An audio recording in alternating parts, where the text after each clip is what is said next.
Welcome to the final lesson of Module 3. Derek Thomas here. You've learned about performance royalties, mechanical royalties, sync licensing, publishing, and copyright protection. Now I'm going to show you how to put it all together.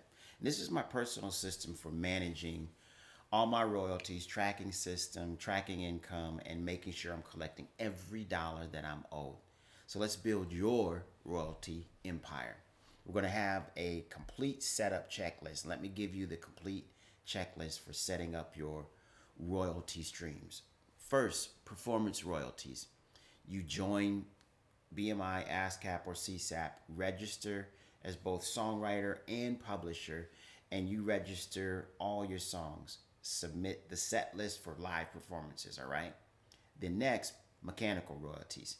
Distributed music via DistroKid, TuneCore, or CD Baby. Register with the MLC.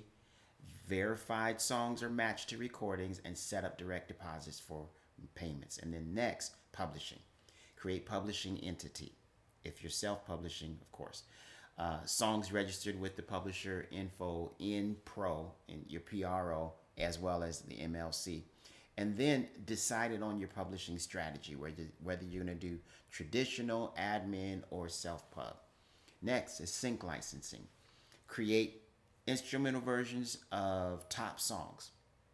You've joined a sync library or found sync agent or prepared your direct pitches. Have your recordings done professionally and they're ready to go. And then, of course, prepare your pitch materials, your one sheet, your links, your bio. Next is copyright protection. You registered your top songs with U.S. Copyright Office. You have dated proof of creation for all songs. You know what to do if infringement occurs.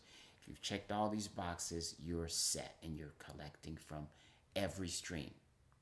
This is my royalty tracking system that I'm going to give you. Here's how I track all my income.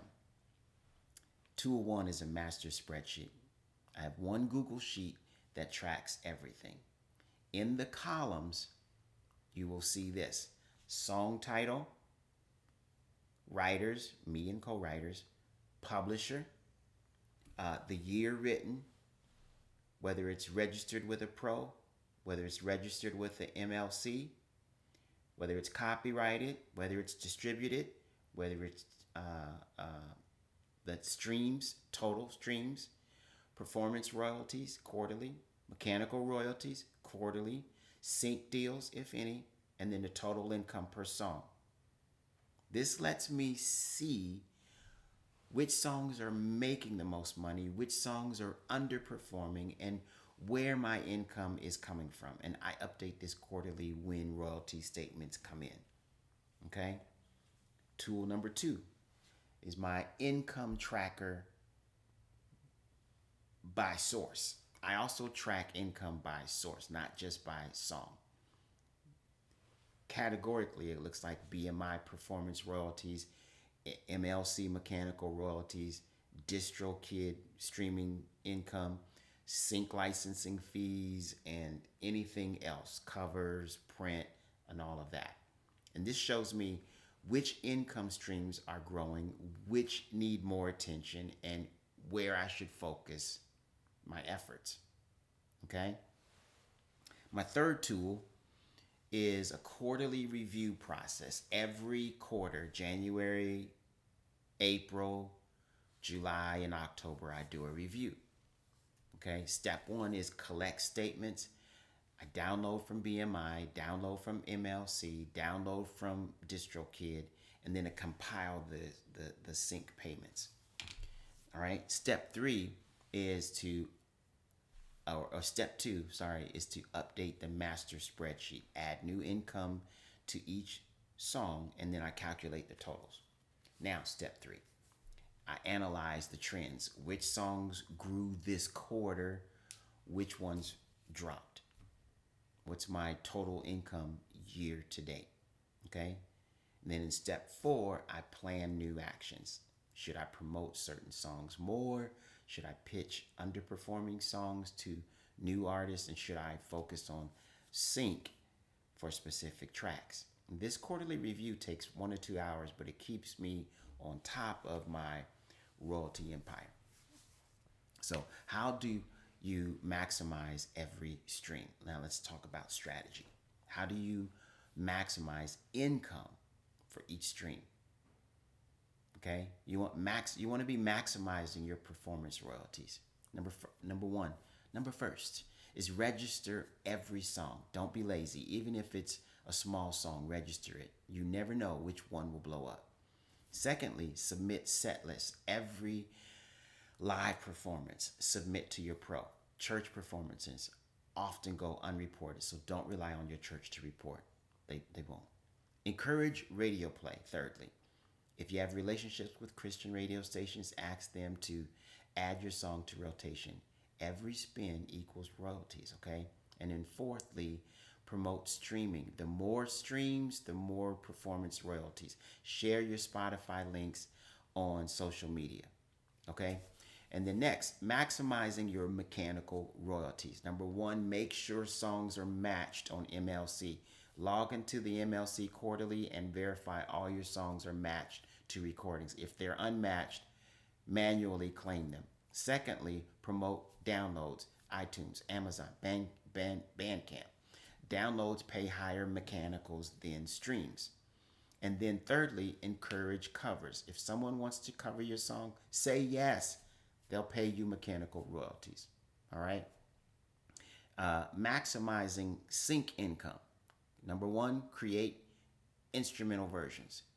Music supervisors need options. Always have instrumentals ready. Number two is network constantly. Sync is also always about relationships. Attend conferences, connect with supervisors on LinkedIn, and just build genuine relationships. Number three, make your music sync friendly. Clean production, emotional but not overpowering, clear ownership, varied lengths always, okay? And then lastly, follow up. If you pitch a supervisor and they say not right now, follow up 3 to 6 months with new music. Stay on their radar. Okay? Here's some common mistakes to avoid. Let me show you the mistakes I see worship leaders making. Number one, not registering their songs. You wrote songs 5 years ago. It's been streamed 50,000 times, but you never registered it with BMI or the VMLC. You've lost $200 to $300 in royalties, and you can't go back and collect it. So the fix is register songs immediately after writing them. Don't wait. Okay?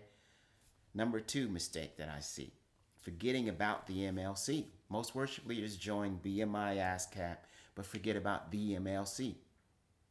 So they're collecting performance royalties, but missing mechanical royalties from streaming.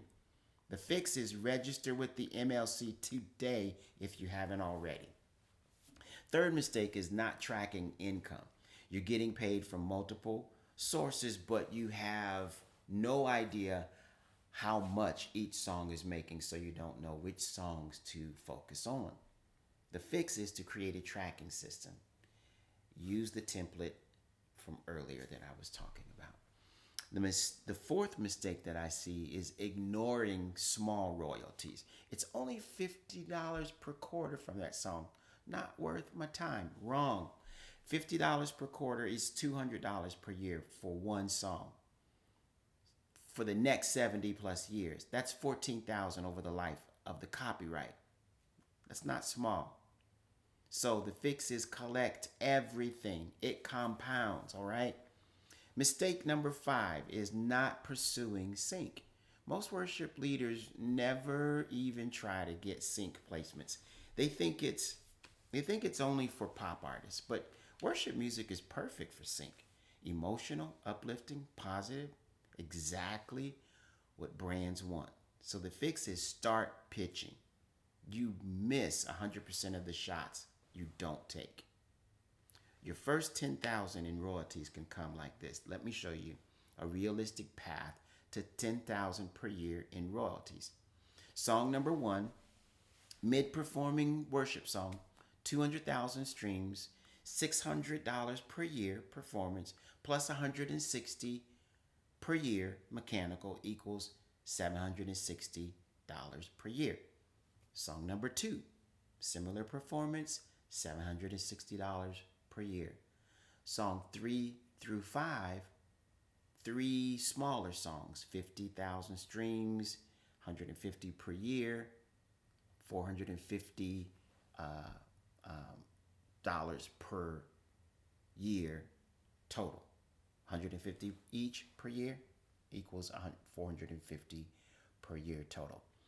So song number 6, sync placement, like a regional commercial maybe.